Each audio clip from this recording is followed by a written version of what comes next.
the tensions on one side are being funded by the most radical group of elitists looking to just push their agenda. And they're really looking to push it throughout the entire world and use America as this tool in that process.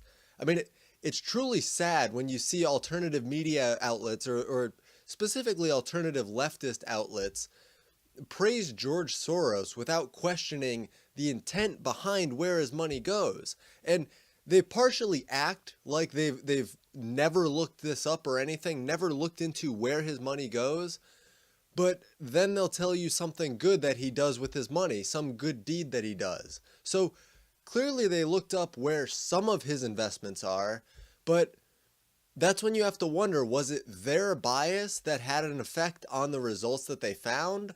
Or rather the things that they didn't find, or was it the bias of the search engine that they were using? And then you wonder, you know what? I bet that they used Google to look all of this up. And then beyond that, you have to start to wonder what kind of long-lasting imprint someone like Eric Schmidt had on the algorithms that would cause the search results to deviate from a meritocratic system. Okay, and once you start asking questions about certain people and truthfully seeking out the answers, it's easy to see where money and political bias really start to sink their teeth in. And even beyond Schmidt's effect, okay, the political bias is still noticeable. But anyways, all of that was just to make the point that people tend to just stop digging if they feel that they've found reasonable justification for the perception of the world that they want to be true, that they want to be real. I mean, in those cases, the bedrock of their axiomatic structure is an ideology, whether they're aware of it or not. And it is not logic and rationale. So what I'm about to tell you will not be something that the mainstream even answers or questions really much at all. And the answers that they do give aren't complete to any degree. I mean, they want people to believe that Obama has just been off enjoying his life away from politics, connecting with his family, writing his memoir, all of that, but it's not the entire truth. And the mainstream media doesn't care to look more into it because Obama puts out this perception that it's true, that he's just gone completely off the grid and focused on himself and his family. And it's just not true, okay? But for him to say that, it's enough for them. And he told them that he was only staying in DC until his daughter, Sasha, I believe it is, graduated from high school. But now that's clearly not the case. I mean, they bought their DC rental home. And look at that beautiful wall. Good Lord, that would look nice down on the border if it were, 10 feet higher. But yeah, so the Obamas bought their house, they built a wall. Many of the rooms in the house are offices, and they just built a swimming pool recently too.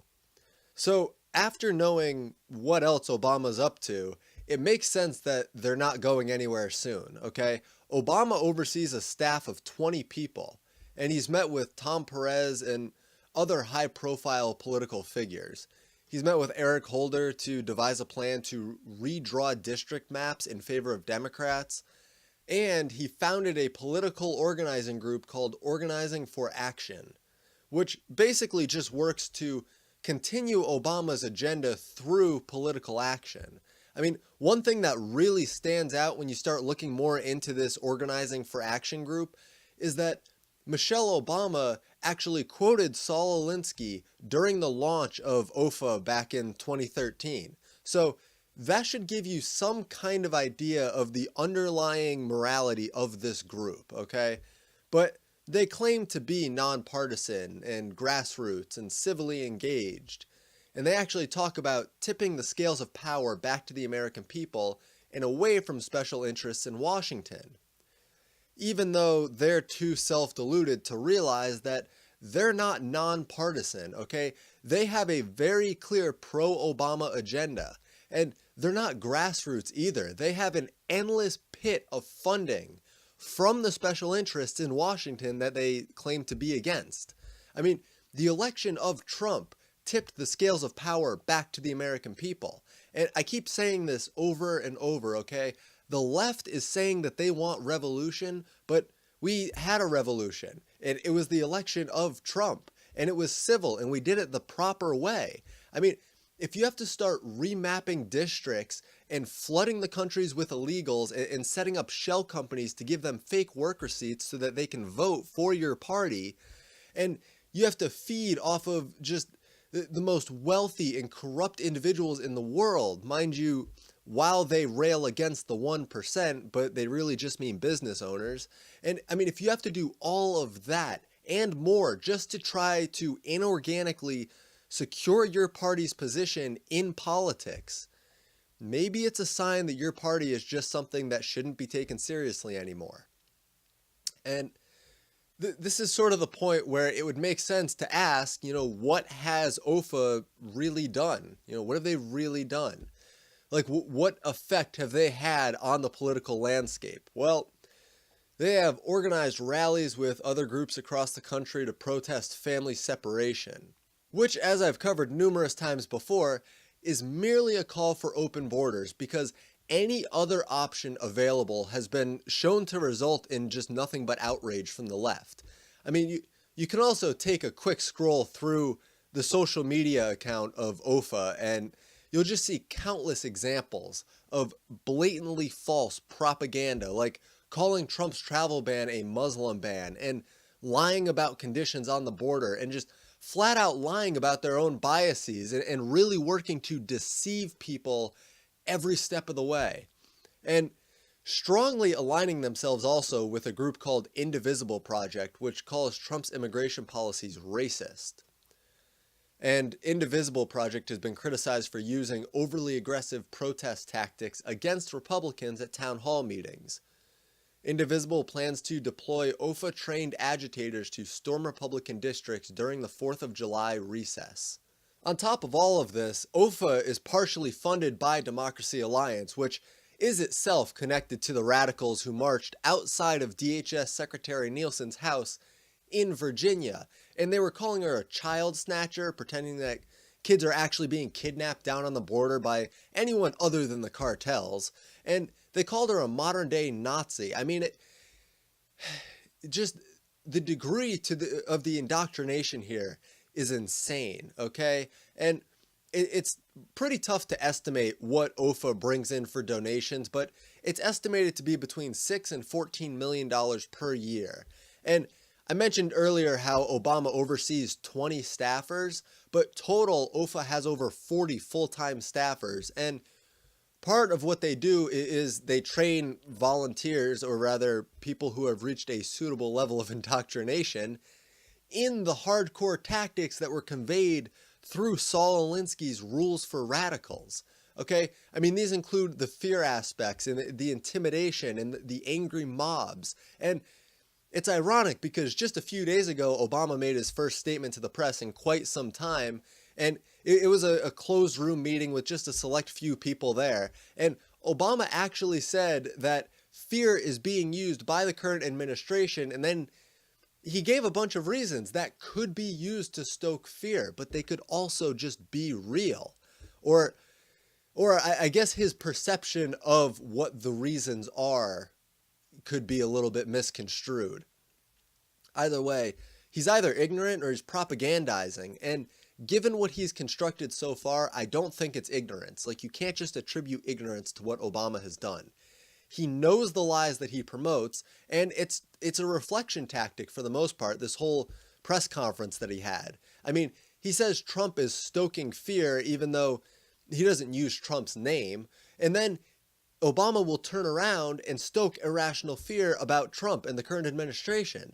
I mean, Obama is without a doubt pulling strings for OFA, and this would include decisions on what rallies or protests OFA agents are dispatched to. It would include what's put up on their social medias. It would include the narrative disseminated, and it would include the overall message of the group, among many other things, okay? And I know what you're thinking. There's no way that Obama would just be manually doing all of this. And you're right, okay? The degree to which he's separated himself has been enough for the mainstream to just not cover any of this. It's justified them not wanting to cover it. But, you know, when the mob successfully takes out a rival or some other gang member or something, the police go after the guy who carried out the hit, but they also go after the guy who ordered the hit. And I guess to think of it more abstractly, the guy who ordered the hit manipulated the system through which a hit could be ordered, okay? And I guess that gives you a bit of a better idea of how Obama's related to this analogy. But the police go after the system itself because it matters. The system is where it's tainted, okay? And you have to wonder who tainted the system. Well, in the case specifically of OFA, that person was Obama. It was something constructed to be tainted by an underlying philosophy of malevolence and pure disdain for the struggles and advances of our Western ancestors. So don't think that Obama is gone, okay? The media has completely lost track of him, but thankfully Paul Sperry has been keeping an eye on him. And what Obama is up to is far more disastrous to our nation than most people would realize, because it's basically a push for a continuation down the path which he set us on, which led to weak borders. It led to a failing national security. It led to just continued pushes for more government overreach. It led to a destroyed healthcare system, an anemic economic system, and he really weakened our position on the world stage, and he got us in a lot of trade deals that abused American workers. I mean, the list goes on. And perhaps the most important thing that Obama did, and I don't mean important in a good way, I mean it more in like an important to understand way, is that he divided Americans continuously. And that's what he's continuing to do. I mean, I'll keep an eye on this, and I'm sure that Paul Sperry will too. So that's really all for this video. Thank you guys so much for watching. Be sure to leave a like if you enjoyed this video and subscribe if you haven't.